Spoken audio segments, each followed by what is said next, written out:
dari jurusan Tadris Biologi. Baiklah, di sini saya akan memenuhi tugas dari mata kuliah ekologi dengan dosen pengampu Bapak Hendra Lardiman SSI MPD. Adapun judul dari presentasi saya pada saat ini yaitu konsep ruang dan habitat. Apa itu habitat? Habitat adalah tempat suatu makhluk hidup tinggal dan berkembang biak. Pada dasarnya, habitat adalah lingkungan fisik di sekeliling populasi suatu spesies yang memengaruhi dan dimanfaatkan oleh spesies tersebut. Menurut Samet dan Selford, tahun 1939, habitat adalah lingkungan fisik yang ada di sekitar suatu spesies atau populasi spesies atau kelompok spesies atau komunitas. Dalam ilmu ekologi, bila pada suatu tempat yang sama hidup berbagai kelompok spesies, mereka berbagi habitat sama, maka habitat tersebut disebut dengan biotop. Bagaimana dengan pembagian habitat?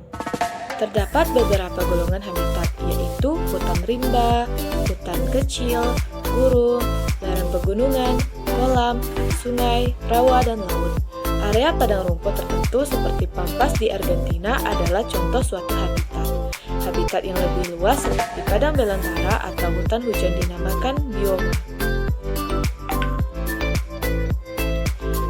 Selanjutnya, jenis habitat. Berdasarkan fungsi ruang, habitat ini dikelompokkan menjadi 3, yaitu habitat yang berkesinambungan, habitat yang terputus-putus, habitat terisolasi. Berdasarkan waktu, habitat ini dibedakan menjadi habitat konstan, habitat tidak menentu, habitat efemeral. Selanjutnya, peran dan fungsi dari habitat. Di bawah ini merupakan fungsi utama dari habitat, diantaranya sebagai berikut. 1. Tempat untuk hidup. Fungsi utama dari habitat ialah sebagai tempat hidup makhluk hidup dengan habitat yang sesuai. Tentu suatu spesies makhluk hidup itu bisa atau dapat berkembang biak, mencari makanan, sampai pada bertahan hidup. Kedua, sebagai tempat perlindungan. Habitat yang cocok untuk suatu makhluk hidup tentu memiliki kemungkinan besar bisa atau dapat bertahan dari segala macam ancaman. Contohnya saja seperti ancaman dari predator atau pemangsa.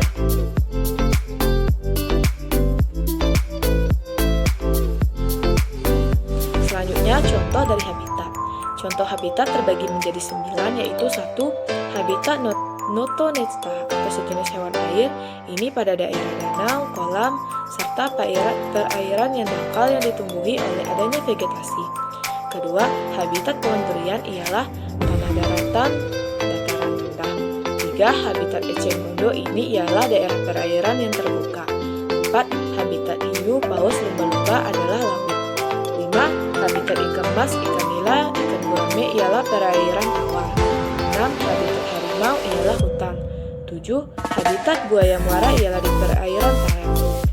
8. Habitat pohon bangka ialah daerah pasang surut atau daerah pantai. 9. Habitat pohon cemara gunung ialah hutan daratan tinggi. Apa itu naisi atau relung? Relung atau naisi adalah dalam ekologi menunjuk pada posisi unik yang ditempati oleh suatu spesies tertentu berdasarkan tentang fisik yang ditempati dan peranan yang dilakukan di dalam komunitasnya. Konsep ini menjelaskan suatu cara yang tepat dari suatu organisme untuk menyelaraskan diri dengan lingkungannya.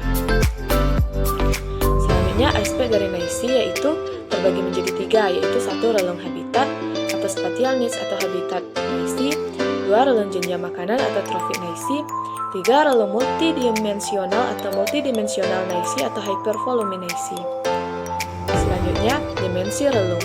Dimensi relung adalah toleransi terhadap kondisi-kondisi yang bervariasi, contohnya kelembapan, pH, temperatur, kecepatan, angin, arus air, dan sebagainya.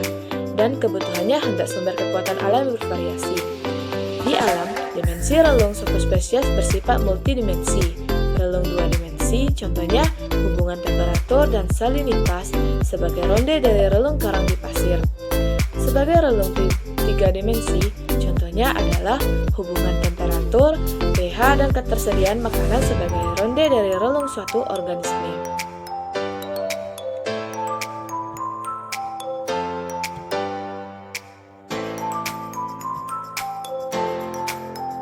Selanjutnya, klasifikasi relung.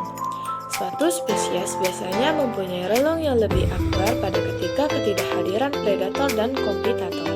Dengan kata lain mempunyai beberapa kombinasi tertentu dari kondisi dan sumber kekuatan alam yang mampu membuat satu spesies mempertahankan viabilitas atau kehidupan populasinya. Hanya bila tidak sedang diberi pengaruh merugikan oleh musuh-musuhnya. Atas dasar ini, Hutchinson membedakan antara relung fundamental dan relung realitas. Relung fundamental adalah gambaran dari potensi semuanya satu spesies, sementara relung realitas menggambarkan spektrum yang lebih terbatas pada kondisi dan sumber kekuatan alam yang diperlukan sebagai bertahan, bahkan dengan kehadiran kompetitor dan predator. Sekian presentasi dari saya. Jika terdapat kesalahan, saya mohon maaf. Saya akhiri dengan wabillahi taufiq wal hidayah. Wassalamualaikum warahmatullahi wabarakatuh.